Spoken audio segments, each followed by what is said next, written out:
बिस्मिल्लाहिर्रहमानिर्रहीम। नाज़रीन अस्सलाम वालेकुम। मैं हूं आपका मेज़बान साबिर शाकिर, वफाक़ दारुल-हुकूमत इस्लामाबाद से कुछ ताज़ा तरीन इत्तलाआत और हम खबरें आपसे शेयर करते हैं। पाकिस्तान तहरीक इंसाफ को क्रश करने का प्रोग्राम, इमरान खान को सियासत के मैदान से उठाकर बाहर फेंकने का प्रोग्राम, दोनों प्रोग्राम पे अमल जारी है। Crush Imran Khan, crush PTI, लेकिन दोनों में खातिर खा कामयाबी हासिल नहीं हो रही। उसकी वजह यह कि कुछ लोग पार्टी छोड़कर गए हैं, लेकिन असल मामला यह है कि पार्टी छोड़ने से क्या पाकिस्तान तहरीक इंसाफ का वोट बैंक खत्म हो गया? क्या इमरान खान कमजोर हो गए हैं? क्या इमरान खान साहब को ये लोग बहुत ज्यादा इंपॉर्टेंट थे इमरान खान साहब के लिए? और अगर ये लोग जो छोड़कर जा रहे हैं तो क्या इसके बाद इमरान खान का जो हवा है वो खत्म हो गया है? असल मसला यही है कि इमरान खान साहब की सेहत पे कोई असर नहीं पड़ा, ना ही असाबी तौर पे, ना ही नफ्सियाती तौर पे। वो बदस्तूर एक्टिव है और अब उन्होंने अपनी स्ट्रेटेजी भी तब्दील कर ली है। और अब वो उनका ख्याल है कि ठीक है, अगर ये चाहते हैं कि जनाब मुकदमात ही मुकदमात हों तो ठीक है, मुकदमात आप दर्ज किए जाएं और हम अदालतों में आते रहेंगे और अपने आप को क्लियर करवाते रहेंगे। इसलिए अब वो खौफ जो है वो भी इनका उतर गया है इमरान खान साहब के, जनाब के बस ठीक है जी, अब तो पता नहीं क्या हो जाएगा। तो वो अब हर तरह के माहौल में, हर तरह के एटमॉस्फेयर में काम करने के लिए रेडी हैं, जिसकी वजह से अब मजीद इनके लिए मुश्किलात पैदा हो गई हैं। पहले 14 जमाती हुक्मरान इत्तेहाद था, अब तो जमातों का शुमार ही नहीं है, बल्कि अब जमातें, गैर जमातें सब के सब इकट्ठे हो गए हैं और सब एक ही प्लान पे अमल कर रहे हैं। लेकिन ये अभी तक सिलसिला जारी है, गिरफ्तारियों का सिलसिला भी जारी है, रेड भी चल रहे हैं। अब खैबर पख्तूनख्वा की तरफ रुख किया हुआ है और साबिक गवर्नर शाह फरमान के घर छापे मारे जा रहे हैं, उनको गिरफ्तार करने की कोशिश की जा रही है। Chief justice Lahore high court के दामाद अली अफजल शाही को गिरफ्तार कर लिया गया है और पुलिस उनको कह रही है नहीं गिरफ्तार किया गया, हालांकि वो कहते हैं कि उनके वकील कहते हैं गिरफ्तार कर लिया गया, वो भी chief justice Lahore high court पे प्रेशर डालने के लिए। तो ये सब कुछ किया जा रहा है। एक बहुत बड़ी गिरफ्तारी अमल में आई है और एक बहुत बड़ा इस्तीफा आया है। पहले जरा हम बात करेंगे इस्तीफे पे, क्योंकि इस्तीफा ज्यादा जरूरी है।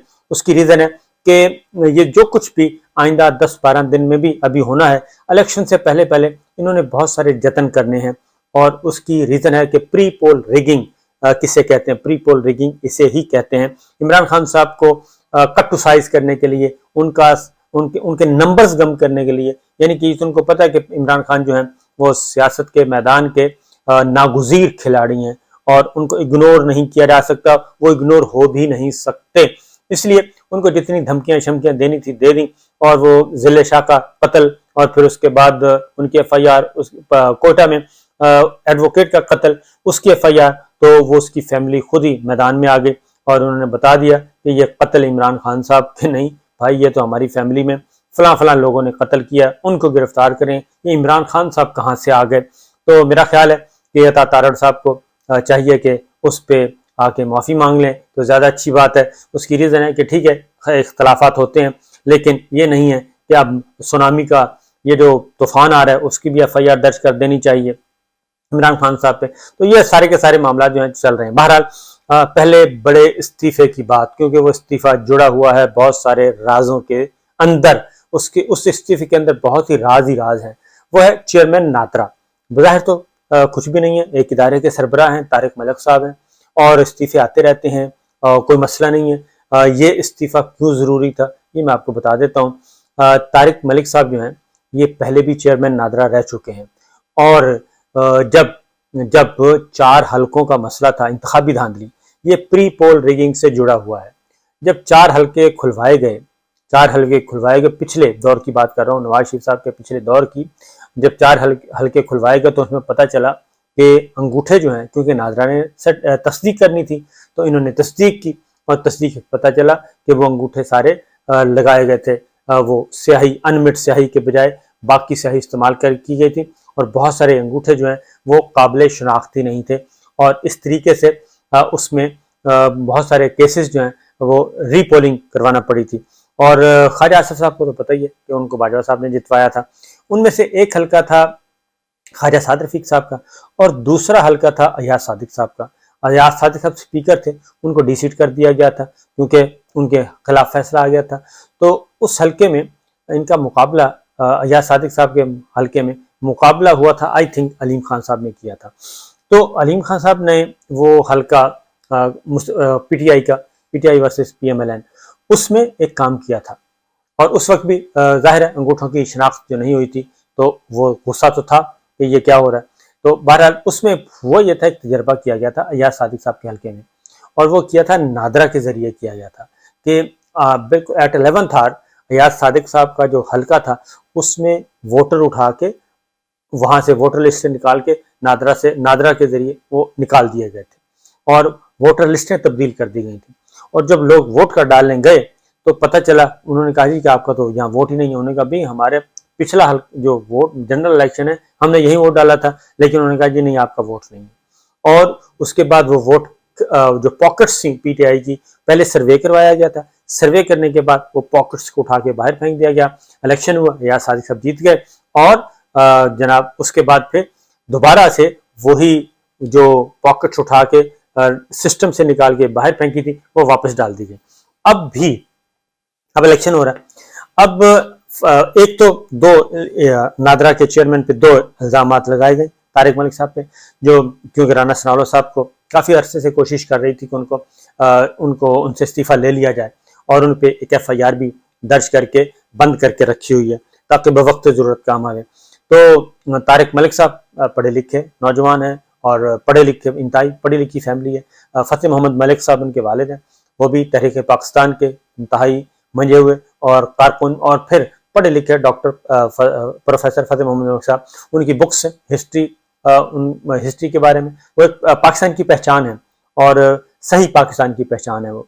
तो इल्म का ख़जाना उनके तारिक मलिक साहब के एक और भाई हैं, वो ऑक्सफोर्ड यूनिवर्सिटी में पढ़ाते हैं, तो पढ़ी लिखी फैमिली है। तो बहरहाल ये बाहर से जॉब छोड़ के आए थे, जब दोबारा रीज्वाइन किया तो दोबारा रीज्वाइन करने के लिए इन्होंने दोबारा आए थे, तो बड़ी जॉब छोड़ के आए थे। बहरहाल अब इलेक्शन आ रहा है, इमरान खान साहब काबू नहीं आ रहे हैं, अब मुख्तलिफ तरीके से प्री पोल रिगिंग का सिलसिला शुरू हो चुका है।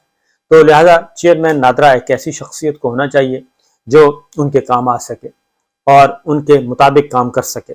लिहाजा इनको इस काम के लिए भी वहाँ से हटाया जाना ज़रूरी था कि ये मैनेजेबल नहीं है, क्योंकि मैनेजेबल होते तो पिछले दौर में भी मैनेज हो सकते थे, मैनेजेबल नहीं है, इसलिए इनको ये काम किया गया कि आप उठ जाएं।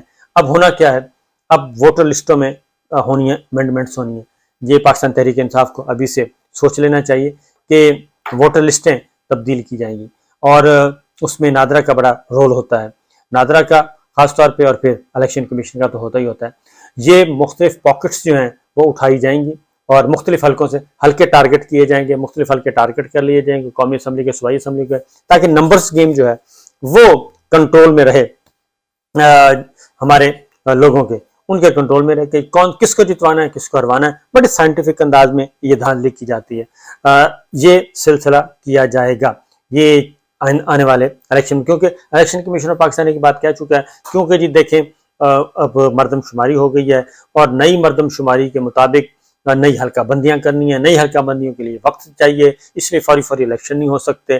तो पैरेलल हर काम किया जा रहा है, कन्फ्यूजन ये खतूत इसलिए लिखे जा रहे हैं बवक्त ज़रूरत काम आए कि अगर देखते हैं कि हर सूरत में पाकिस्तान तहरीक इंसाफ किसी भी सूरत में काबू नहीं आ रही, लिहाजा वो मिलिया मेट कर देते हैं, वो फिर ये खत आ जाएगा कि जनाब ये देखें ये तो पहले से खत आया हुआ है और फिर अदालतों को भी काबू करना है, सारा कुछ करना है। ये आहिस्ता आहिस्ता चीज़ें आगे जा रही हैं। पहली वजह तो ये है कि नादरा बड़ा इंपॉर्टेंट होगा, चेयरमैन नादरा का इस्तीफ़ा इस वजह से अहम है कि वहाँ पे अपना बंदा बिठाया जाना ज़रूरी है।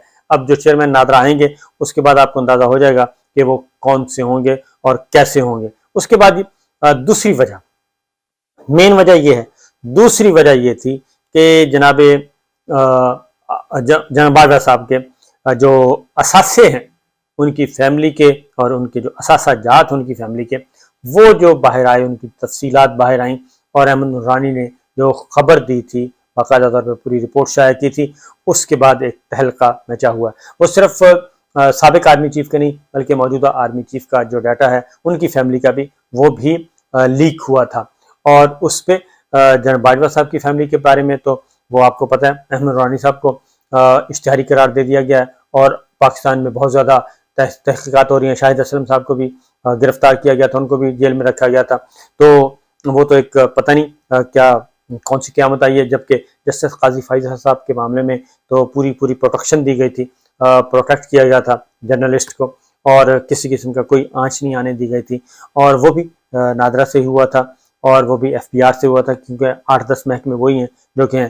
اب بجائے اس کے کہ ان کی تحقیقات کی جائیں، وہ کہ یہ ساری 1200 ارب ہے، یہ آیا کہاں سے ہے، کیسے آیا، کہاں سے آیا، وہ تو بجائے اس کے کہ وہ اربوں روپے باجوہ صاحب کی فیملی کے پاس کہاں سے آئے، اس کی تحقیقات کی جائیں، اس کے بجائے جرنلسٹوں کو اور ان لوگوں کو گرفتار کیا جا رہا ہے۔ اور چیئرمین نادرا بھی اس میں انہوں نے کہا جی کہ یہ ان کا دور ہے، اس لیے ان کو بھی فارغ کر دیا جائے، جبکہ حقیقت یہ ہے کہ وہ جو چیئرمین جو لیک ہوا ہے اس میں کچھ اور باتیں بھی ہیں، اور وہ صرف اتنا سمپل کیس نہیں ہے۔ ایون یہ نواز شریف صاحب کے زمانے میں ہوا، یہ سب کچھ ہوا نواز شریف صاحب کے زمانے میں، اسحاق ڈار صاحب کے زمانے میں۔ وزیر داخلہ رانا ثناءاللہ صاحب ہیں، ان کی نادرا ان کا ہے، اس کے بعد وہ لوگ بھی پکڑے جا چکے ہیں جنہوں نے ٹریس کیا کہ جن کے سسٹم سے یہ سارا کچھ ہوا۔ تو وہ تو ایک بہانہ ہے، یہ بہانہ ہے جو آرمی چیف والا ہے، باجوہ صاحب والا، یہ ڈیٹا لیک والا، یہ بہانہ ہے۔ اصل جو ہدف ہے وہ ہے اگلا الیکشن، اور اگلے الیکشن میں جو پلان کیا ہوا ہے نمبرز گیم تبدیل کرنے کا اور ووٹر لسٹیں تبدیل کرنے کا۔ بہرحال اس کے بعد طارق ملک صاحب جی، ان کا استعفیٰ، انہوں نے شہباز شریف صاحب سے ملاقات کی، اور ملاقات میں انہوں نے چیئرمین نادرا کے طور پہ انہوں نے اپنا استعفیٰ پیش کیا، انہوں نے ایک بیان بھی جاری کیا، اور یہ دوسرا استعفیٰ ہے۔ پہلا استعفیٰ بھی میں آپ کو بتاتا ہوں کہ پہلا استعفیٰ چیئرمین نیب کا آیا تھا، چیئرمین نیب آفتاب سلطان صاحب سے بھی یہی کام لینے کی کوشش کی جا رہی تھی جو اس وقت موجودہ چیئرمین کر رہے ہیں، عمران خان صاحب کے، عثمان بزدار کے اور ان کی اہلیہ کے خلاف، یہ سارے کام آفتاب سلطان صاحب کو کہے گئے تھے، وہ بھی استعفیٰ دے کے نکل گئے تھے، اور جیسے ہی استعفیٰ نئے چیئرمین آئے تو انہوں نے اپنا کام شروع کر دیا تھا، بلکہ ابھی وہ نکلے ہی تھے آفتاب سلطان صاحب دفتر سے باہر ہی نکلے تھے تو وہ ٹکاٹک شروع ہو گئے تھے، نوٹس ایشو کرنے ہو گئے تھے، اور قائم مقام چیئرمین نے فوری طور پہ اپنی وفاداری ظاہر کی تھی اور انہوں نے نوٹس جاری کر دیا تھا۔ ابھی بھی سیم ایگزیکٹ وہی چیز ہے، لیکن یہ بہت بڑا کام ہے۔ آئندہ انتخابات کی مینوپولیٹ کرنا، ریزلٹس آگے پیچھے کرنا، حلقہ بندیاں، نتیجے، یہ سارے کا سارا یہ ہے۔ اس کے بعد یہ ملاقات ہوئی تو طارق ملک صاحب نے ایک اپنا بیان جاری کیا باقاعدہ طور پہ جانے سے پہلے، تاکہ یہ نہ کہا جائے، کیونکہ FIR ایک کاٹ کے رکھی ہوئی ہے۔ طارق ملک صاحب نے کہا کہ بچے ہمارا مستقبل ہے، نوجوان پاکستان کا سرمایہ، اور پارلیمان سے پاکستان کی ترقی و خوشحالی وابستہ ہے۔ ان کی تمام تر کاوشوں اور کوششوں کا مرکز و محور ہمیشہ سے ہی رہا کہ ٹیکنالوجی کو بھرپور طریقے سے بروکار لاتے ہوئے ان تینوں کی ترقی اور بہتری کی راہ ہموار کی جائے، کیونکہ یہی راستہ پاکستان کے روشن مستقبل کی طرف جاتا ہے۔ ویسے تو آج کل دشمن مستقبل ہی ہے، اور طارق ملک نے کہا کہ اگر اپنی اسی سوچ کے تحت انہوں نے نادرا کی قیادت کی ذمہ داری سنبھالی اور اپنے 2 سالہ قیام کے دوران 45 سے زیادہ جدت امیز خدمات اور سہولیات متعارف کروائیں، جن کا مقصد بچوں، نوجوانوں اور پارلیمان کو مضبوط بنانا، شہریوں کی بھرپور کو سہولت یقینی بنانا، اور ٹیکنالوجی کو ملک کی ترقی اور خوشحالی کے لیے استعمال میں لانا تھا۔ انہوں نے یہ کہا کہ وہ خود کو اس لحاظ سے خوش قسمت سمجھتے ہیں کہ انہیں کبھی ملازمت کی تلاش نہیں رہی، اور بلکہ اپنے جذبہ تعمیر کے تحت بچوں، نوجوانوں اور پارلیمان کو مضبوط کرنے کے مشن کو آگے بڑھانے کے موقع ہمیشہ ملتے رہے ہیں۔ انہوں نے بتایا کہ اقوام متحدہ نے حال ہی میں انہیں پاکستان میں ڈیجیٹل انقلاب پر تیار کی جانے والی نیشنل ہیومن ڈیولپمنٹ رپورٹ 2023 کی ٹیکنیکل ایڈوائزری کمیٹی کا سربراہ مقرر کیا ہے، اور جو نہ صرف ان کے لیے اعزاز ہے بلکہ انہیں اپنے اس مشن کو آگے بڑھانے کا ایک شاندار موقع بھی فراہم کرتا ہے۔ علاوہ ازیں اقوام متحدہ کے پلیٹ فارم سے پائیدار ترقی کے عالمی مقاصد کی سرگرمیوں کو آگے بڑھاتے ہوئے پاکستان میں پارلیمان کو مضبوط بنانے میں بھی اپنا کردار ادا کرتے رہیں گے، جبکہ زندگی ٹرسٹ کے ذریعے وہ ملک میں بچوں کی صورتحال بہتر بنانے کے لیے اپنی کوششیں جاری رکھیں گے۔ طارق ملک نے یہ بھی کہا کہ حقائق کے پیش نظر وہ چیئرمین نادرا کے عہدے سے سب کدوش ہو رہے ہیں تاکہ پوری لگن اور دل جمی کے ساتھ اپنی تمام تر ذمہ داریوں کو خوش اسلوبی کے ساتھ انجام دے سکیں اور اپنے مشن کو آگے بڑھا سکیں۔ یعنی کہ اتنا ٹیلنٹ ہے، اتنے پڑھے لکھے ہیں، اور یہ جاب چھوڑ کے آئے تھے، امریکہ میں جاب چھوڑ کے آئے تھے، UN کی جاب کر رہے تھے، اور چھوڑ کے یہ چیئرمین نادرا کی یہ پوسٹ لی تھی، اور یہاں پہ انہوں نے کام کیا 2 سال میں، لیکن چونکہ اس سے بڑا مقصد اچیو کرنا ہے، کرش عمران، کرش پی ٹی آئی، اور اپنی پسند کے نتائج اور اپنے پسند کے رزلٹ، اپنے پسند کے الیکشن سلیکشن، تو یہ سارا کچھ کرنا ہے۔ اس کے لیے ایک سٹیج تیار کیا جا رہا ہے۔ پاکستان تحریک انصاف اور جتنے بھی لوگ جو چاہتے ہیں کہ پاکستان میں شفاف انتخابات ہوں، پاکستان پیپلز پارٹی خاص طور پہ وہ بھی ذرا آنکھیں کھول لے کہ ان کے ساتھ بھی کیا ہونے والا ہے۔ تو یہ ہے صورتحال جی، اجازت دیجیے، اللہ حافظ۔